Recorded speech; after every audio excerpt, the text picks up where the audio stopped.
Okay, let's dig into this. Two separate but wholly related stories. President Obama will be making a speech today, I believe, at 2 p.m.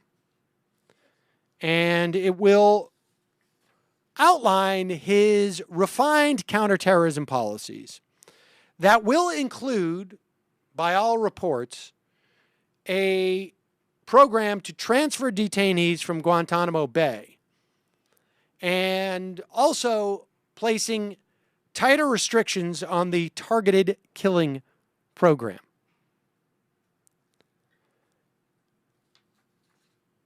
We're not to anticipate details on speeding up the transfers, although I have seen some that would involve reappointing someone from the State Department to work out where these transfers are going to take place.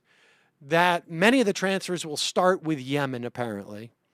And the U.S. government is looking for the Yemenese government to develop a system at least to focus attention on these detainees and get a sense of how they're acclimating, whether or not they're going to then just say, hey, you know what, I've just had my life in many respects destroyed, despite the fact, for no good reason, I may carry that resent with me. Some of them may not. According to Charlie Savage, who has the exclusive on the purported changes to the drone strikes program, a new classified policy guidance signed by President Obama will sharply curtail the instances when unmanned aircraft can be used to attack in places that are not overt war zones. Countries like Pakistan, Yemen, and Somalia. Now, I'm not even sure I understand that sentence, frankly. Presumably, Pakistan, Yemen, and Somalia are the overt war zones. I don't know how that is determined, as we have no declaration of war with these countries. But I guess time will tell. The rules will impose the same standard for strikes on foreign enemies, now used only for American citizens deemed to be terrorists. Now, I believe what that means is that if we're going to, and pardon the use of the word, assassinate non-U.S. citizens, then they must go through the same procedure, and we will discuss this more, as U.S. citizens purportedly go through when they are targeted on foreign soil. The implication here is that this means the end of signature strikes. Signature strikes are assassinations of groups of people who we don't know who they are, but their profile, their actions, their ages in some way signify to us that they are possibly militants or terrorists, quotation marks, and so we kill them.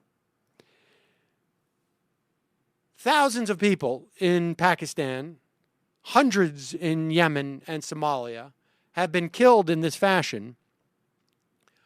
Many of them innocent civilians because, of course, how do you know from several thousand feet in the sky that these people are acting like terrorists?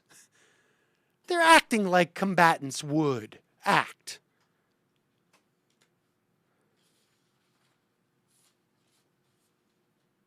The speech will be given at the National Defense University today. Officials said they would make a fresh push to transfer detainees from Guantanamo Bay to home countries and lift the ban on sending some back to Yemen. President Obama is expected to reject the notion of perpetual war with terrorists, envisioning a day when al-Qaeda has been so incapacitated that wartime authority will end. Now, this is happening at a time where the Senate and the House is beginning to debate an extension of the authorization for use of military force. And the administration's own representatives have testified that we anticipate we're going to need this for at least 10 to 20 more years. So this seems at odds to me. Unless you say, well, 10, 20 years, let's keep it open-ended, but that's not perpetual. Perpetual would be thousands of years.